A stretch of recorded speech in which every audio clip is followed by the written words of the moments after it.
Guys, welcome back to the Ben's Garage.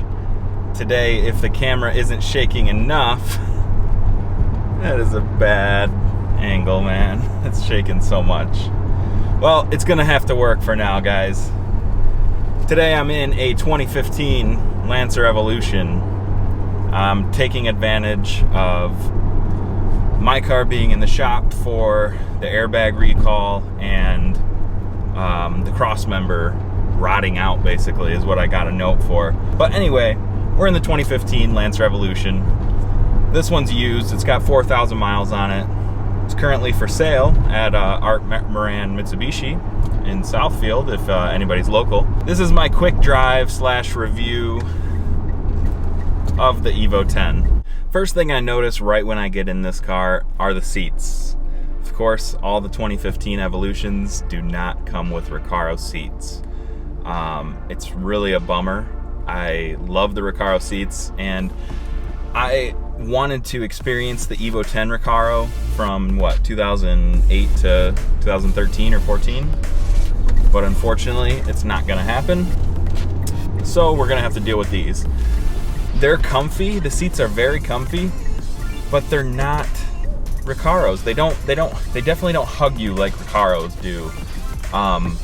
There's really no side bolsters.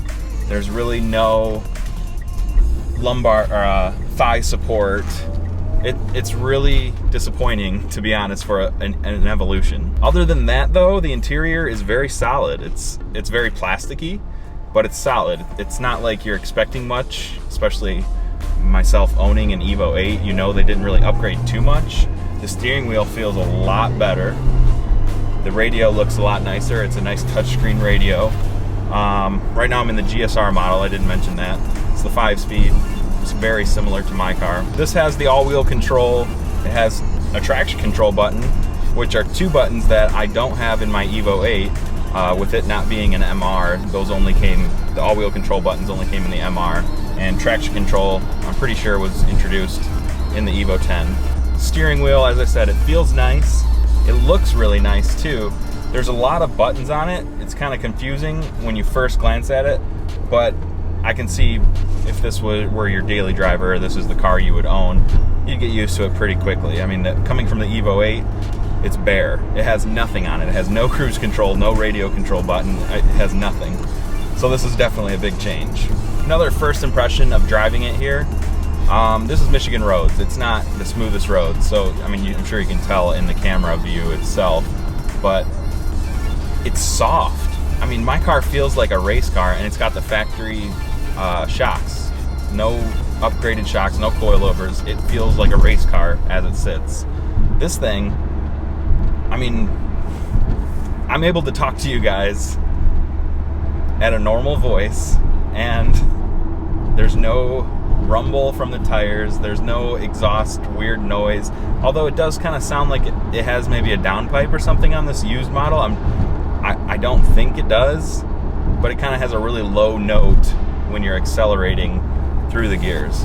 Only in the low RPM though. Other than that, it's very quiet in here. All the interior is very solid. Right now I hear something rattling in the back, but I'm pretty sure it's the magnetic license plate from the dealer. The gearing is very similar to the Evo 8. Basically, this is going to be a comparison to the Evo 8 because that's what I own and drive every day. So the transmission gearing is very similar. I'm cruising at 45 miles an hour and we're at 2,000 RPM in 5th gear. My car is pretty spot on to that.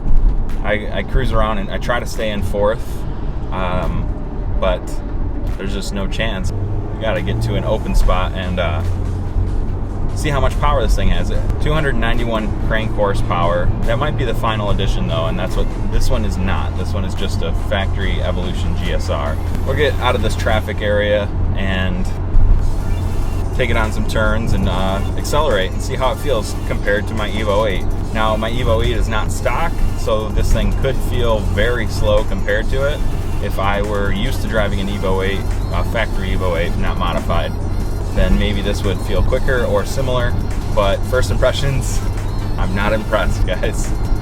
I don't think I'll be upgrading to the Evo 10 in my near future. The steering is definitely a lot tighter than, well, I don't know, it's about the same. the car is sitting on brand new tires. It's pretty new, so it's gonna feel like a new car, especially compared to my 2004. The steering feels very tight. I haven't been able to test the suspension yet, cornering ability, but let's see how it does on a little acceleration.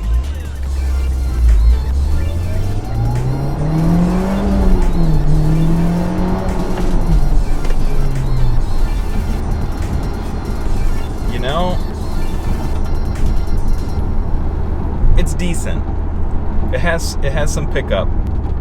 It has acceleration, but it feels like it really dies out in the top end, and I'm not sure why that is, because you'd think with a turbocharger it would have more top end than low end, but this thing, it feels torquey in the low end, and then once you get above 4,500 RPM, it kind of dies out. Not sure, like I said, why that is though. Sitting here in traffic now, I get to experience the clutch. It's a lot lighter than my Evo 8. My Evo 8 is not a factory clutch, but it's not a race clutch by any means. It's just a street disc, aftermarket street disc. This thing though, I mean, it feels like I'm driving a Volkswagen. Like it's just so easy to press down. The engaging point is very high. It's kind of different in that aspect to my car, but it feels like a strong clutch. I mean, it grabs when you need it to. It goes. The car goes, but the car feels much heavier and bigger than my car as well. I know there are plenty of Evo 10 reviews on YouTube, but I just wanted to give my thoughts. I mean, this is like my first review video, and it's not even my car, so, you know, visibility in this I haven't talked about. I feel very at home myself owning the Evo 8. Everything feels very similar, minus the sunroof in this model. But you have good visibility, nice large windshield, the hood drops down, it doesn't get in your way at all, and the B-pillars are thick, but you can see around them. I live in the city, and I have to drive like 30 minutes to get out to where I'll be able to test drive the handling ability, but here we're on a little side street. I'm just gonna cut the wheel left and right, see how it feels.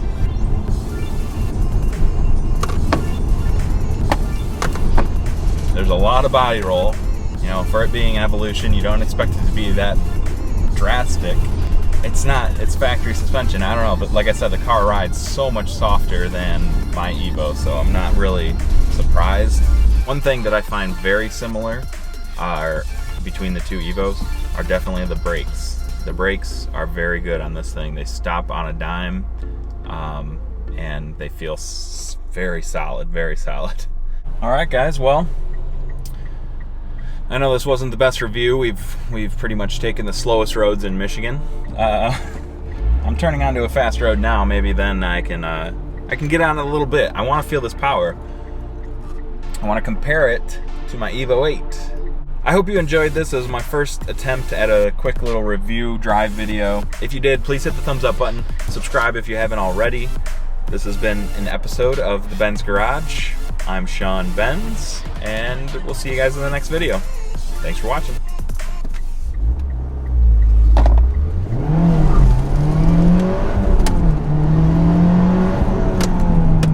There's the power.